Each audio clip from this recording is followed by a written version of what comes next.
আসসালামু আলাইকুম বন্ধুরা, কেমন আছো তোমরা সবাই? আলহামদুলিল্লাহ আমি ভালো আছি। আজকে তোমাদের সাথে শেয়ার করব গিমা ভাজি রান্নার রেসিপি। আর এই গিমাটা কিন্তু আমাদের গ্রামে প্রায় সময় পাওয়া যায়, কিন্তু শহরের দিকে খুব একটা পাওয়া যায় না। এরপর গিমা ভাজি রান্না করার জন্য এখানে আলু কেটে নিয়েছি। তারপরে চুলা জ্বালিয়ে একটা কড়াই বসিয়ে দিয়েছি। কড়াইতে পরিমাণ মতো সরিষার তেল দিয়ে দিলাম। এরপরে এখানে আমি দিয়ে দিব কাঁচামরিচ। এইটা কিন্তু অনেক বেশি পরিমাণে দিতে হবে, কারণ এখানে কিন্তু অনেক তিতা তিতা একটা শাক, যেটা রেসিপি আমি তোমাদের সাথে শেয়ার করছি সেটা কিন্তু অনেক তিতা হবে, মানে করলার থেকেও বেশি তিতা।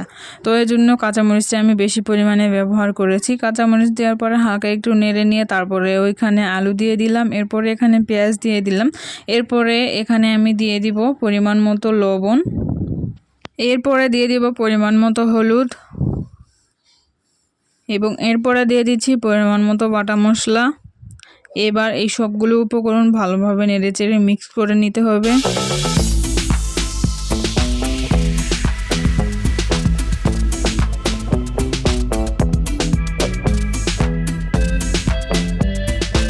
মিক্স করে নেওয়া হয়ে গেলে এখানে আমি পরিমাণ মতো পানি দিয়ে দিচ্ছি।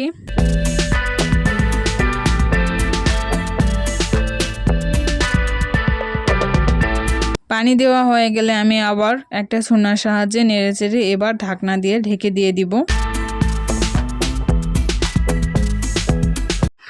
বেশ কিছুক্ষণ পরে ঢাকনাটা খুলে নিচ্ছি। আর যখন বলক আসতে শুরু করবে এবং পানিটা ভালোভাবে গরম হয়ে যাবে, তখন নেড়েচেড়ে দিতে হবে। আর নেড়েচেড়ে দিয়ে দেখবেন যখন আলুটা প্রায় হালকা হালকা সিদ্ধ হয়ে এসেছে আর অল্প একটু হলে হয়ে যাবে, তখন ওইখানে আপনারা গিমাগুলো দিয়ে দিবেন। এরপরে আলুর সাথে গিমাগুলোকে আবার ভালোভাবে মিক্স করে নিতে হবে।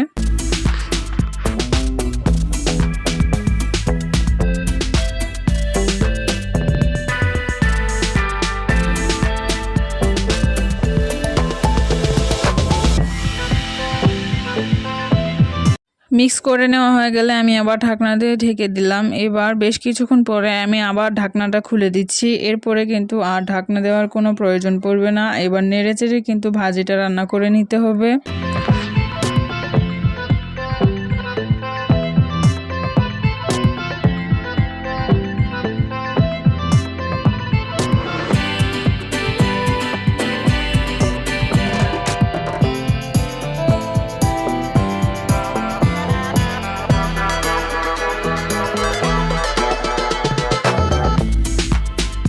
তো তোমরা দেখতেই পাচ্ছ যে আমার গিমা ভাজি রান্না করা হয়ে গিয়েছে, আর কালারটা কত সুন্দর এসেছে তোমরা কিন্তু দেখতেই পাচ্ছ।